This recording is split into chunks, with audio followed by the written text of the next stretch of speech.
తర్వాత కూడా 4 తారీఖు 9:30 ప్రాంతంలో హీరో రావడం జరిగింది. రావడం కారులో వచ్చి థియేటర్లో పోయి సినిమా తీసి మళ్ళీ కారులో వెళ్ళిపోతే పెద్దగా ఇంత ఇబ్బంది జరుగుతుండేనేమో లేదో నాకు తెలియదు. కానీ ఎక్సోడ్ చౌరస్తా కంటే ముందు నుంచే కారులో రూఫ్ టాప్ ఓపెన్ చేసి రోడ్ షో చేసుకుంటే థియేటర్లకు పోవడంతో ఆ చుట్టుముట్టుతున్న 7-8 థియేటర్లలో ఉన్న సినిమా అభిమానులు మొత్తం ఇక్కడికే రావడంతో వేలాది మంది జమైండ్రు. ఆ గేట్ ఒక్కసారి హీరో కారు లోపలికి పంపించడానికి ఆ ఉన్న గేటు తెరవడంతో వేలాది మంది ఒక్కటేసారి ఉప్పెనలాకు వచ్చారు.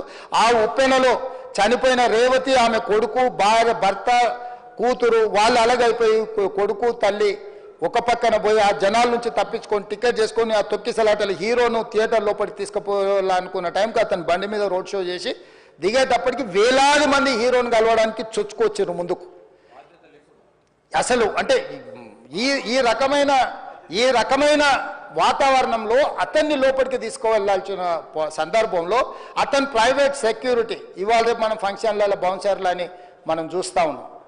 50-60 మంది సరిగ్గా లెక్క తెలియదు, 50-60 అని అంటున్నారు, నెంబర్ 4 ఎక్కువ తక్కువ. ఆ బౌన్సర్లు అందరు మీదికి వచ్చే అందరు అభిమానులను విపరీతంగా అడ్డంగా ఎట్లా పడితే అట్లా తోయడంతో అటు నుంచి అభిమానులు హీరోని చూడాలి, కలవాలని ఒకవైపు నుంచి వాళ్ళని హీరో దగ్గరికే రానియొద్దని ఆయన ప్రైవేట్ సెక్యూరిటీ వెనక్కి నెట్టడం వల్ల ఈ తొక్కిసలాటలో హీరో థియేటర్కి వెళ్ళి లోపలికి వెళ్ళి చూసినాక పోలీసులు ఈ మొత్తం క్రౌడ్ని ఈ మొత్తం అక్కడ ఉన్న జమైన జనాలను అందరిని కూడా తీస్తే ఒక తల్లి కొడుకు అక్కడ శవాలుగా పడి ఉన్నారు.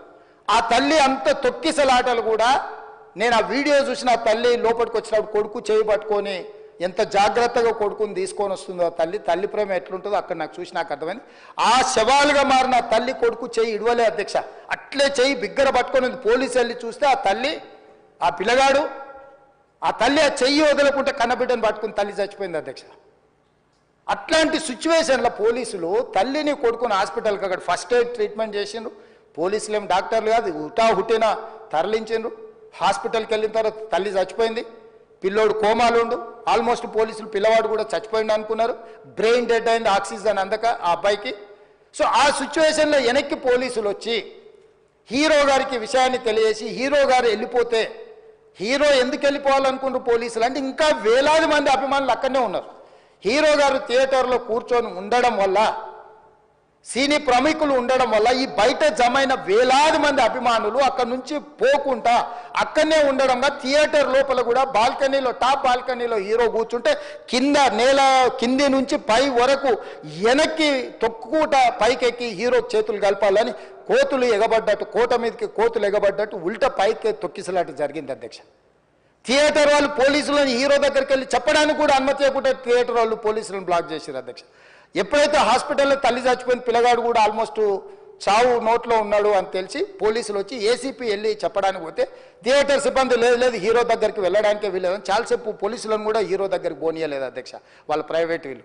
చివరికి ఏసీపీ కోపం వచ్చేసి మిమ్మల్ని అందరిని తీసి లోపల వేయాల్సి వస్తుందని చెప్పి పోయి హీరోకు ఏసీపీ క్లియర్గా ఇద్దరు చనిపోయినరు, మీరు ఇక్కడ కూర్చుంటే థియేటర్లోనేగా థియేటర్ బయట ఉన్న వేలాది మంది ఈ సినీ అభిమానులను మేము కంట్రోల్ చేయలేకపోతున్నాం, ల్యాండ్ ఆర్డరు శాంతి భద్రతలు చేయి దాటిపోయినాయి, మేము లాఠీ చార్జ్ చేయాల్సిన పరిస్థితి ఉంది, మీరు దయచేసి వెళ్ళిపోండి, వచ్చిండ్రు చూసిండ్రు కదా వెళ్ళిపోండి అంటే లేదు నేను సినిమా అయిపోయే వరకు ఇట్లే కూర్చుంటానని పోలీసులతో చెప్పిండని సిటీ కమిషనర్ నాకు చెప్పడం జరిగింది అధ్యక్ష.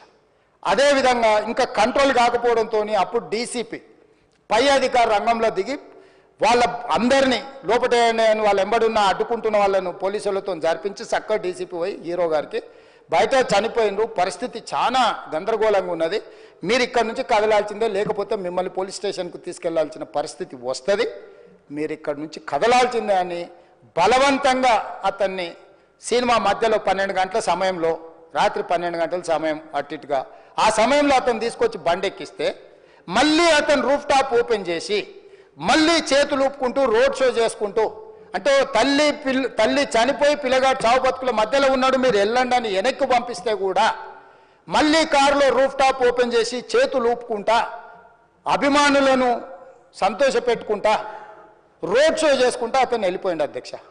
పోలీసులు కేసు చేసిరు, కేసు మీద థియేటర్కి సంబంధించిన కొంతమందిని అరెస్టు చేసిరు, అరెస్టు చేసి 10-11 రోజుల తర్వాత పోలీసు హీరో గారింటికి వెళ్ళిండ్రు, మీరు కూడా కేసులో A11 మీ మీద కేసు ఉందని చెప్పడానికి పోలీసులతో దురుసుగా ప్రవర్తించిండు.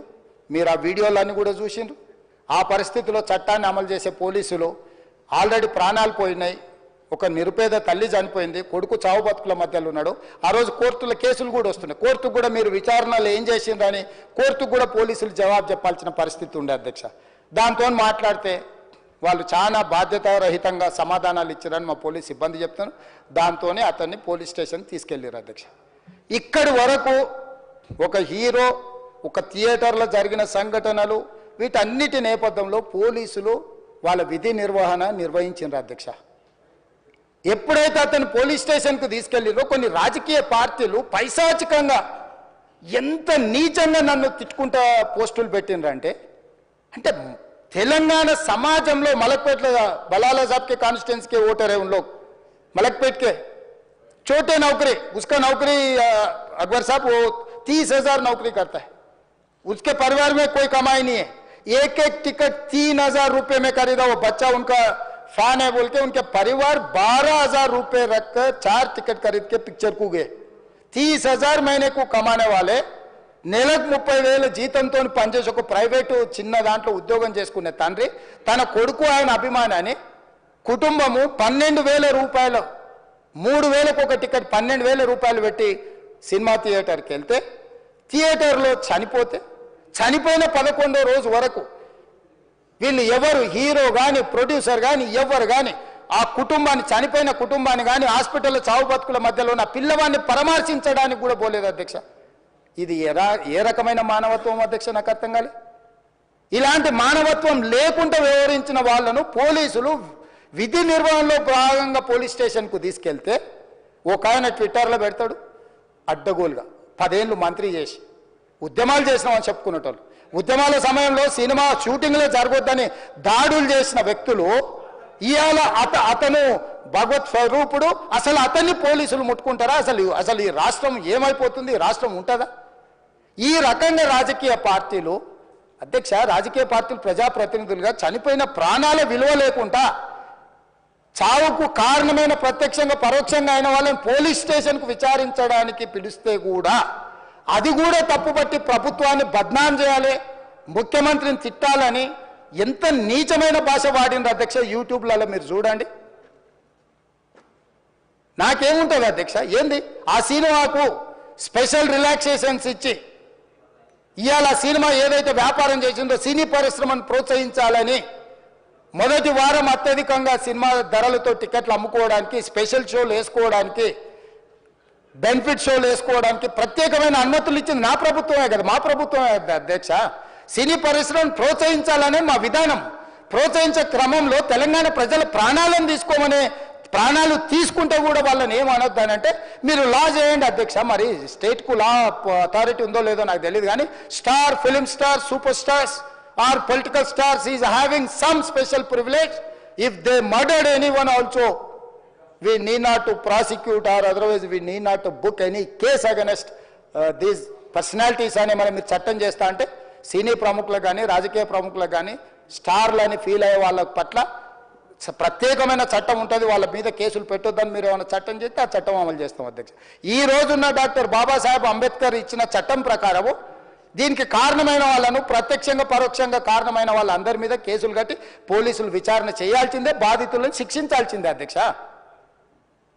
సో ఈరోజు ఆ కుటుంబాన్ని ఆదుకోవడానికి ఈరోజు కూడా ఆర్థికపరమైన విషయాల్లో కానీ దీంట్లో కానీ వాళ్ళు ఎవరు పెద్దగా ఆసక్తి, కనీసం సినిమా వాళ్ళు ఒక్కరోజు అతను పొయ్యి వస్తే సినీ ప్రముఖులందరూ అతని ఇంటికి వెళ్ళి అతనికి మొత్తం ఏదో కాళ్ళు చేతులు యాక్సిడెంట్లో పోయినట్టు కన్నీళ్లు గారుస్తారు. ఈ సినీ ప్రముఖులు ఒక్కరైనా హాస్పిటల్ పోయినరా అధ్యక్ష? నేను సూటిగా తమ ద్వారా సినీ ప్రముఖులను నేను అడుగుతున్నా అధ్యక్ష. తల్లి చనిపోయి 9 సంవత్సరాల పిల్లగాడు బ్రెయిన్ డెడ్ అయ్యి ఆక్సిజన్ అందక 20 రోజుల నుంచి హాస్పిటల్లో కోమాలో ఉంటే ఈ సినీ ప్రముఖులు ఒక్క రోజు కోసం పోలీస్ స్టేషన్ పోయిన ఇంటికాడ క్యూ కట్టి ప్రభుత్వాన్ని తిడుతున్నారు, నన్ను తిడుతున్నారు, అతన్ని పరామర్శిస్తున్నారు. ఏమైంది అధ్యక్ష? అతను కాలు పోయిందా, కన్ను పోయిందా, చేయి పోయిందా, ఏమైనా కిడ్నీలు దెబ్బతిన్నా, ఏమైంది? అతన్ని ఇంతమంది సినీ ప్రముఖులు పరామర్శించారు, కలిసిండ్రు, అభినందించారు. కానీ ఆ పిల్లగాన్ని కనీసమన్న పరామర్శించడానికి సినీ ప్రముఖులు ముందుకు రాలేదంటే సినిమా ఇండస్ట్రీలో ఉన్న ప్రముఖులు ఏం ఆలోచన చేస్తుండ్రో ఏం కోరుకుంటుండ్రో నాకైతే తెలియదు। 100% जो भी अकबरुद्दीन ओवैसी साहब ने जो मुद्दा उठाए वो मुद्दा के लिए मैं ये बात कह रहा हूं, सचमुच बोल रहा हूं, ये शर्म की बात है। 20 दिन के बाद भी इतने एक दिन के लिए उनको पुलिस स्टेशन को लेकर गए तो हाई कोर्ट भी इमीडिएट अजर्नमेंट मोशन, लंच मोशन ले लिए, उनका बेल भी दे दिए, सब कुछ है। आधी रात को 11-12 बजे अपने लोग बोल रहे थे जेल का दरवाजा खोलो, 12 बजे उनको छोड़ो। अरे भाई कहां है प्रोविजन, कहां से छोड़ू मैं? कोई मेरा घर का मामला नहीं है, मेरा घर का मामला है तो मेरा गेट निकाल के आने वाले जाने वाले को मैं बोल सकता हूं। जेल का दरवाजा मेरा हाथ में नहीं है, कानून के हिसाब से चलाने का है मेरे को। रात 12 बजे अरे वो फिल्म स्टार है उसको छोड़ दो भाई, अगला दिन मैं रहे तो ना फिल्म स्टार को छोड़ने के लिए। अगर आधी रात को 12 बजे किसी को जेल से छोड़ने का कोई लॉ है तो बोलो, मैं भी लागू करता हूं। तो इसीलिए ये इतने फिल्म स्टार कोई भी दवाखाने तक नहीं गए, छोटे बच्चे को नहीं देखा अकबर साहब। ये अफसोस की बात है, शर्म की बात है, सचमुच बोल रहा हूं मैं। अगर मैं वहां पर जाके देखने के लिए मैं पूरा स्टाफ और मेडिकल एंड हेल्थ सेक्रेटरी, मेरे कमिश्नर, सब टीम को मैं डिप्लॉय कर दिए, सीता और अपने कमीशन चेयरपर्सन, सब लोगों को वहां भेज के मैं continuously I am monitoring that boy health condition. So ये कैसे कहां जा रहे हैं हम लोग? भाई उन लोगों को जिम्मेदारी दी नहीं है, हम समझ भी सकते है नहीं है वो बात अलग है, मगर कुछ पॉलिटिकल पार्टीज 10-10, 20-20 साल जो रिप्रेजेंट किए, मंत्री किए, वो लोग मुझे गाली दे रहे हैं। उसके ऊपर कैसा केस लगाते हैं? वो मेरा दोस्त है भाई। आपके लिए, आपके दोस्त के लिए कोई नया कानून बनाना है तो बनाओ, देखेंगे। अरे आपके दोस्त रहे तो 12 खून माफ है क्या? मेरा भाई के लिए भी माफ नहीं है, आपके लिए कहां से माफ करूं मैं? मेरा परिवार के लिए भी कोई नया कानून नहीं है। स्पीकर साहब, मैं ये कुर्सी में बैठा हूं, जो कानून है डॉक्टर बाबा साहब अंबेडकर जी ने जो कानून दिया, कानून के हिसाब से हम सरकार चलाएंगे। जो अकबर साहब ने जो बात दिखा, कुछ प्राइवेट डिस्कशन से, कुछ पब्लिक विजुअल से। जो पब्लिक विजुअल्स में वो वापस जाते वक्त भी हाथ हिलाया, रोड शो किए, आने से पहले किए, जाने से समय पर किए, पुलिस वाले भी उसको जल्दी जाने के लिए कोशिश प्रेशर किए, सब कुछ सच है, मगर उनको तो बेल मिल गए। अभी कानून तो हम मानना ही पड़ता। तो ये हकीकत है, ये सचमुच है, मगर ये अफसोस की बात है। मैं फिल्म इंडस्ट्री जो बड़ा लोग है, मैं उन लोगों से गुजारिश करता हूं, इनह्यूमन नहीं रहना।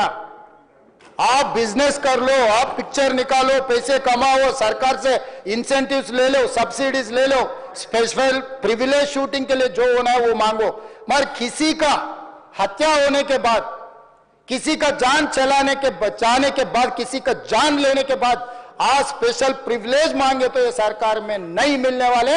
मैं जब तक मैं कुर्सी में रहता हूं तब तक नहीं देता हूं। मेरा जिम्मेदारी तेलंगाना आम जनता का जान बचाने का मेरा जिम्मेदारी है। उन लोगों के लिए कोई भी तकलीफ दिए, उन लोगों को कांग्रेस सरकार ने, मेरे सरकार ने छोड़ने वाला नहीं है।